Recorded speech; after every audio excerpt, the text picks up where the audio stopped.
इस वक्त की बड़ी खबर आपको बता दें, आज से लॉकडाउन में मिली छूट को लेकर गृह मंत्रालय ने सभी राज्यों और केंद्र शासित राज्यों के मुख्य सचिवों को एक चिट्ठी लिखी है। गृह मंत्रालय ने कहा है कि छूट के बावजूद लॉकडाउन में पहले की तरह की सख्ती बढ़ती जाए। गृह मंत्रालय ने अपनी चिट्ठी में साफ कहा है कि कई राज्य 20 अप्रैल से अपने राज्यों में लॉकडाउन एक्सटेंशन के दौरान गैर जरूरी कामों में भी ढिलाई बरतना चाहते हैं, जो केंद्र सरकार द्वारा आपदा नियंत्रण कानून का उल्लंघन होगा। गृह मंत्रालय ने 15 अप्रैल को जो दिशा निर्देश जारी किए हैं, उसी आधार पर छूट दी जाए। देश के अलग अलग कोनों से हमारे संवाददाता जुड़े हुए हैं, हम सीधा उनका रुख करते हैं। दिल्ली से दीक्षा पांडे हैं, लखनऊ से रुचि कुमार हैं, जयपुर से मनीष भट्टाचार्य हैं, भोपाल से अनुराग अमिताभ हैं और पटना से नीतीश चंद्र हमारे साथ जुड़ गए हैं। सबसे पहले देश की राजधानी दीक्षा पांडे, यहां पर लॉकडाउन में कोई ढील नहीं दी गई है, लॉकडाउन बदस्तूर जारी रहेगा, क्या रिपोर्ट है दिल्ली की?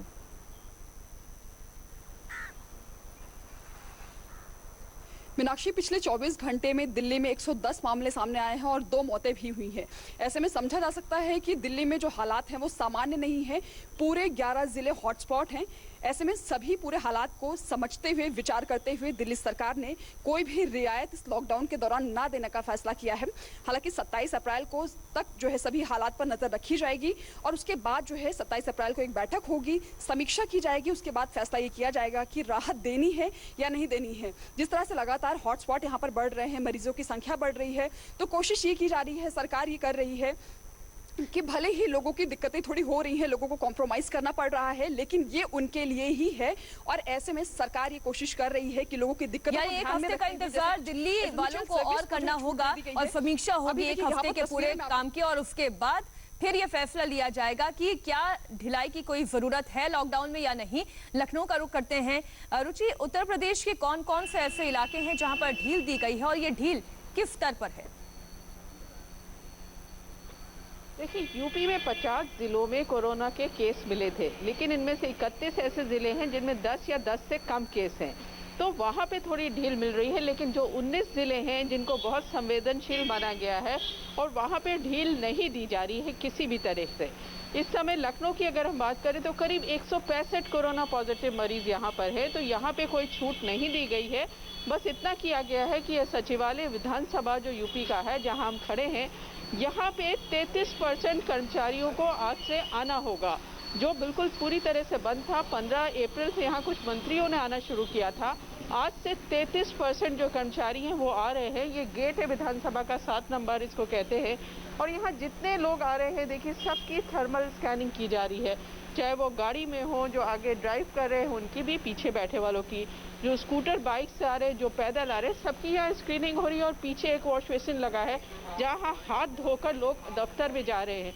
दफ्तर से सारी डोर मैट्स हटा दी गई हैं क्योंकि ऐसा समझा जा रहा है कि उसमें वायरस देर तक रह सकता है।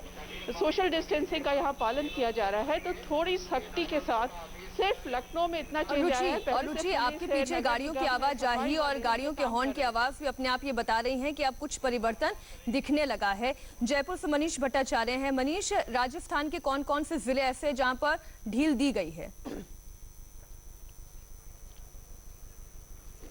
देखिए, राजस्थान में मॉडिफाइड लॉकडाउन शुरू हुआ है। कल मुख्यमंत्री अशोक गहलोत ने मीटिंग ली थी। उन्होंने साफ कहा था कि मॉडिफाइड लॉकडाउन शुरू करने से पहले ये जरूर कहना चाहूंगा कि इसका कतई मतलब ये नहीं है कि लोग घरों से बाहर निकले, लेकिन कहीं ना कहीं अर्थव्यवस्था को पटरी पर लाने के लिए ये एक कोशिश है। और राजस्थान में कुल मिलाकर उद्योग जगत को एक बहुत बड़ी राहत मिली है। इसमें नगर पालिका के बाहर जो ग्रामीण इलाके हैं वहां पर उद्योग शुरू करने की पूरी छूट दी गई है। शहरी क्षेत्र में उन्हीं लोगों को छूट दी गई है जिन उद्योग संस्थानों में जो मजदूर हैं उनके रहने की व्यवस्था है।